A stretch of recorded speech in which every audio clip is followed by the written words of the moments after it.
వైపు పడుకోవద్దు, ఉత్తరం వైపు తలపెట్టద్దు, ఒకటే గొడవ. ఎందుకు చెప్పరు? మనం ఉత్తరం వైపు తలపెట్టుకుంటే ఉత్తరం వైపు నుంచి చలిగాలులు వస్తాయి, దక్షిణం వైపు నుంచి చల్లని గాలులు వస్తాయి. తేడా గమనించండి. ఉత్తరం వైపు నుంచి చలిగాలులు వస్తాయి, దక్షిణం వైపు నుంచి చల్లని గాలులు వస్తాయి. ఎందుకంటే ఉత్తరం వైపు నుంచి చలిగాలులు ఎందుకు వస్తాయి? భౌతికం, వాస్తు. భారతదేశం హిమాలయ పర్వతం ఉంది, చలిగాలులే వస్తాయి. దక్షిణం వైపు నుంచి చల్లని గాలులు ఎందుకు వస్తాయి? దక్షిణ ప్రాంతం అంటే కేరళ, మలయ పర్వతం. అందుకే మలయాళం అంటారు. మలయ పర్వతం నిండా మంచి గంధపు చెట్లు ఉన్నాయి. అక్కడి నుంచి మంచి చల్లని గాలులు వస్తాయి, మంచి గంధపు గాలులు అన్నీ వస్తాయి.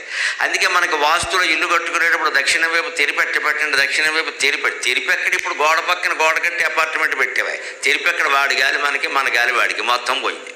ఎటు చూసినా వడగాలే. కానీ అది పెట్టుకుంటాం మనం. ఉత్తరం వైపు తలపెట్టుకో, ఏం కాదు, ఎక్కడైనా పెట్టుకో, అడ్డంగా పెట్టుకో. ఎప్పటికప్పుడు ఆచార సంప్రదాయాల యొక్క అర్థం ఏమిటో తెలుసుకుని పాటించకపోతే అవన్నీ మడ్డి బారిపోతాయి, గుడిగట్టుకుపోతాయి, ఇంకా గుడి నమ్మకం కింద మిగులుతుంది.